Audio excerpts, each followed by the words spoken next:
breaking news. Breaking news, everybody. Alexander Isak, transfer news. Liverpool set to sign a striker from Newcastle in British record deal on deadline day. So deadline day, I think it's tomorrow, né? Yeah. Because I woke up this morning, I was like, whoa, I have to talk about this, like, news, right? So yeah, it says Liverpool set to complete deadline day move for Newcastle striker Alexander Isak after reaching an agreement that eclipses 150 million.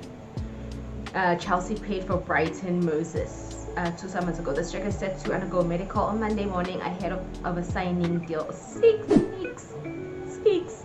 You better be scoring goals. You better be assisting. You better be doing everything. 6 years, 115 mil. You better be performing. Because I also think Holland also has a similar deal. I think he signed a 6-year contract as well, extension.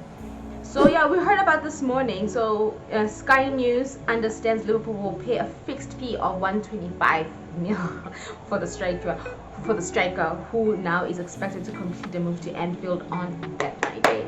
And he hasn't played since the season started. So he's like, come play! No! I wanna go! So finally he's going. So so Isak is expected to sign a 6-year deal with Liverpool and begin his medical on Monday. He hasn't played, so he has to start a physical and everything.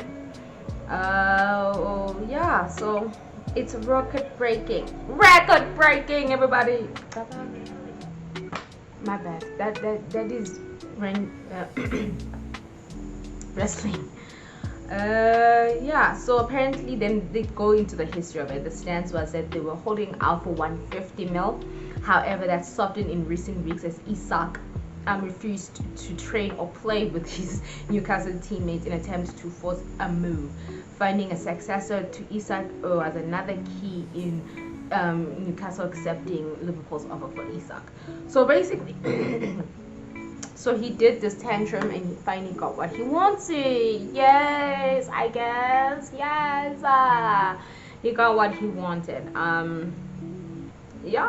But they couldn't hold him hostage for long enough. So did I say that he's gonna get sold? I don't know, but yeah, that's the biggest news from closing down the season. So yeah, I just wanted to show you that real quick.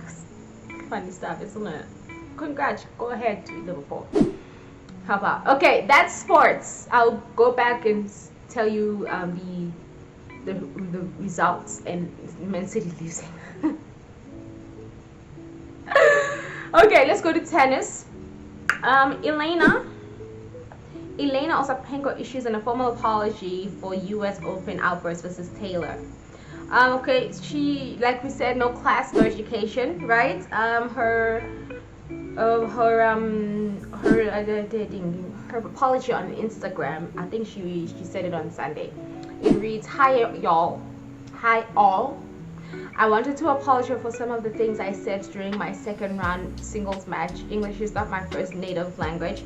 Not my native language. Why did I say first? Not my native language. So when I said education, I was speaking only about what I believe is tennis etiquette. But I understand how the words I used could have offended many people beyond the tennis court. I appreciate the support as I continue to learn and grow as a person and a tennis player. Goodbye, New York, and I look forward to being back next year." I understand the native language part, English, so I understand that. I'll give her grace on that because Vele, English is not her native language. So I appreciate that. I'll give her grace on that. But she still didn't apologize to the person that she actually said no class, no education. And you didn't say etiquette, you said rule. But anyway, I'll give her grace. That doesn't personally affect me. But yeah, I understand. But I do give her grace on that. Yeah, so Elena apologized. Now we go to Medvedev. Medvedev announces split from his coach. Yeah. Daniel Medvedev announces split from coach Gilles Rivera after a dramatic US Open exit. Apparently they've been together for 8 years. So he hasn't announced, I don't think he has announced a new coach yet, but Danielle wrote on Instagram or something, I'm not sure what social media site he wrote on. But he says, quote, an amazing 8 to 10 years together, 20 titles, world number one, but most importantly, a lot of fun moments and memories that will stay with us forever. I am grateful to you for guiding me, spelled guiding well, through all these years, and let's it's not important. It's not important. Let's see what life brings us in the future. Yeah, so he hasn't said who's going to be replacing his coach. It's that short man that, from when he's sitting down with his single line lips on the court, like you wouldn't swear he was woo, but he's woo. Yo, when I realized that he's woo, I was like, say, your lips deceived me. But but yeah, he's putting out with his coach after he dramatically lost in the first round. But yeah, that's him training. What a journey. Yeah, this is his post on social media. Writing. So, you go far. Look at that. Oh, he has dimples. Yeah, I wouldn't notice because he always frowns. But yeah, no word. What a journey. Life. But no words of the replacement of his coach. So we'll see how that develops in the future. Okay, that's Medvedev for you. And now we go to Yannick. Well, Yannick Sinner had a dramatic win on Saturday, which I'm not really happy about. Okay, so Yannick is now 18-0 in third round matches at Grand Slams and a latest win at US Open. So he outdid Denis Shapovalov in 4 sets. Could have been 3 actually, if I'm being freaking quite honest. But yeah, he is quoted saying, where's the quote?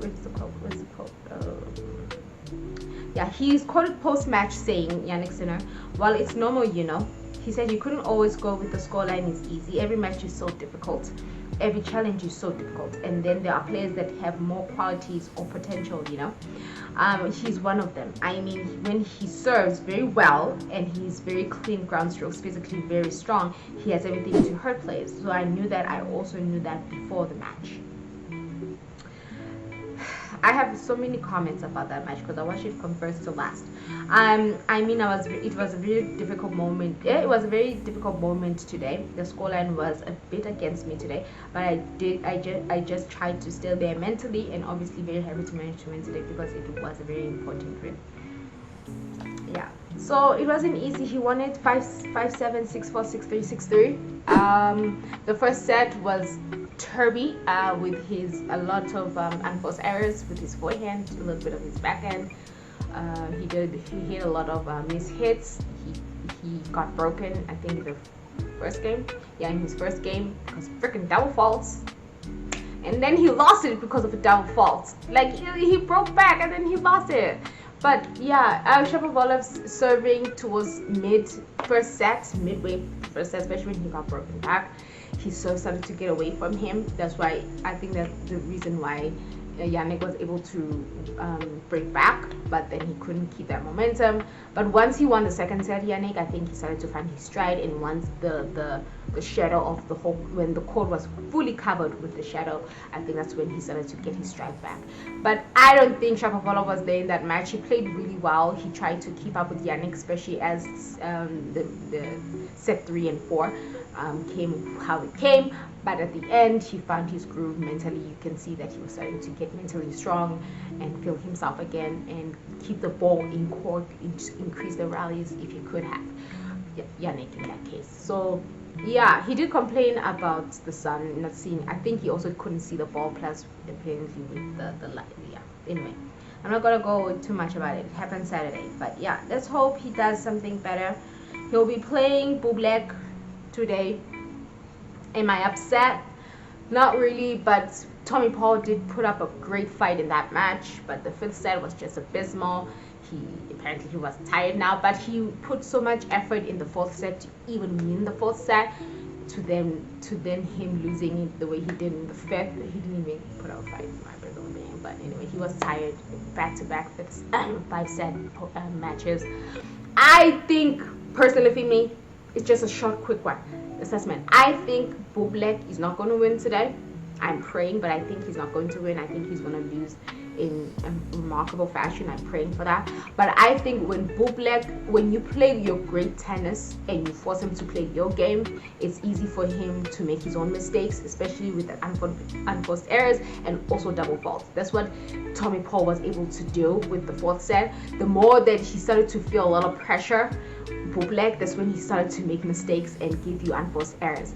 And that there's one commentator while he was commenting on the match, usually Bublik serves when he goes wide and he misses, he usually goes for the tee.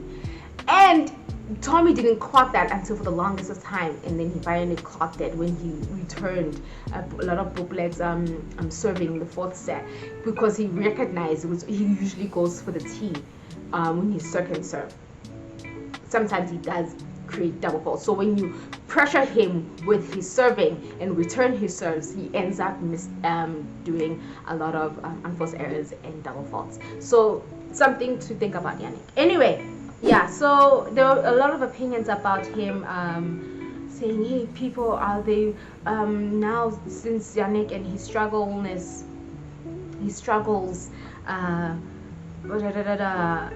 maybe now people start to beat him. You need to relax. He did say, I'm not a machine, yeah. He did say in his press conference, he insisted he was not surprised by his struggles against him. He added, I am not a machine. Then he said, I also struggle sometimes. Today I felt like my side, I didn't struggle. I was playing great tennis. And he also, Yannick, you're serving nonsense. Fix that. Fix that. Fix that. But yeah, he's relieved. But there were comments and opinions about him starting to struggle, but who cares? But yeah, that is Yannick Sinner. And now we go to Ben. Ben unfortunately had to retire on Friday with his match with a shoulder injury. I didn't watch it. I watched only 3 sets, but it apparently went to 4th set, 5th set, going on 5th. He unfortunately went down in tears, shame, he crushed in agonizing fashion. He was supposed to retire from a match for the first time in his career against Marinho. He proved to type more in the match, not to reason. He raised his arm in celebration, excitement moment gripped him, but it didn't take long to impact the winning point to hit him. He was in more pain than he ever felt on court. He told his father, Brian, he was in more pain than he ever felt in court. So we don't know the significance of him. Now the question will be, will he be out for a long absence, threatening his hopes of making his first appearance in the lucrative end of season ATP finals? It's a shoulder injury, so I don't think so. So wish him all the best. And then we go to tennis. This one I found out this morning as well.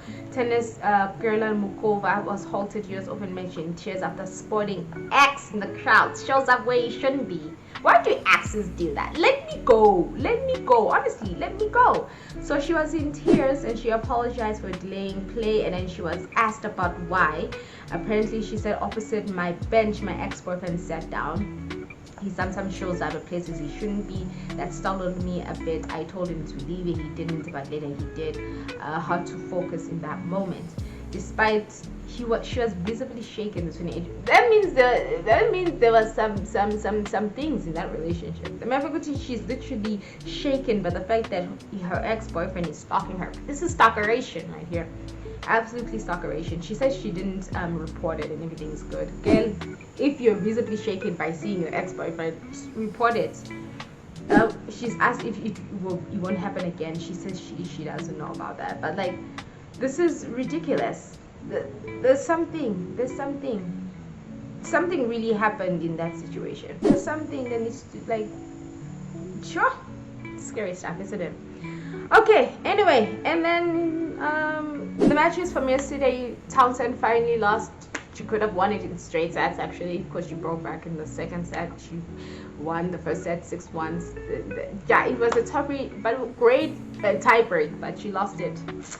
It was 6-1, 6-1, 6-7, 3-6. She lost it in that way. And then today's matches are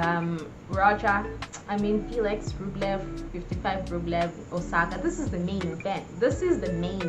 Y'all. This is the main event. I don't know why they're playing it in the afternoon. You should have played it in the evening. Switch this one with that one, or switch that one with that one, so I can watch this one. 1 o'clock in the morning. Aye man, I want Yannick to win. 89% Yannick.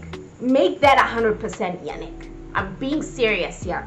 Anyway, and then yeah, Mununer, Alexander, and Swiatek and stuff. Okay, cool. These are, oh, there's still more. Oh, great. Yeah, these are the, where's the Williams? Yeah. So these are the matches for today. Okay, wrapped up with tennis news right now. Okay, we go to rugby. The women of the South Africans won. Yay! They won 24-29. This is the first time ever to beat Italy. Oh my god. So they're this close to qualifying for the quarterfinals. Happy for them. Happy, happy, happy, happy. Happy. And then apparently the US Open match was like citation, but let's see it quickly. It ended in 31-31 all. Let's see. It's a comeback from adversity. Time after time, Australia decide to kick with time almost up off the clock. We're through the 80 here, and Sharp might just put it over the sideline and say, we will take the draw, we will take the tie, and we will go to round 3, play Samoa, still with quarterfinals a possibility. That's a weird way to end a match, hey? Not even try to go for a try line or try to go for a drop kick or a drop hole, I mean, to try to get the... They said the conditions were super. I just don't know that it was very good, even though the condition was super wet out there. I don't know. I don't know that that decision. Anyway, that's rugby for ya. And then the Springboks call up Faf de Klerk to New Zealand this past weekend. I'm so happy that he's back. We need some Faf de Klerk. We need it. Yeah, apparently the lock, who is he?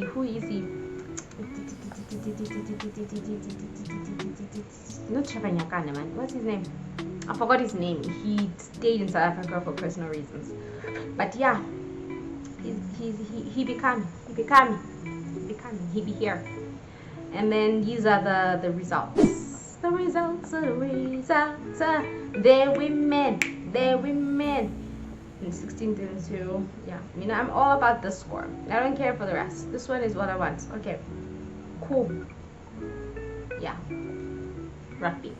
And then we go to cricket. They're playing tomorrow, first one day. They're touring England, ODI and T20 only, no test still. The first ODI, the first ODI international against England at Leeds, 1 o'clock Tuesday. Okay, watch that. That's the end of tennis. And then Man City lost 2-1. I watched, scored 1-0 halftime, second half 1-1. Cool. I'll go away for a little bit, come back, lost. I don't even know what to say. Lost.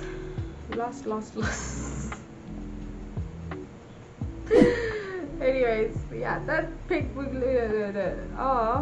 didn't show the crap. I didn't show the scores. But Liverpool won 1-0 yesterday after an amazing kick into the distance of the free kick. Woo!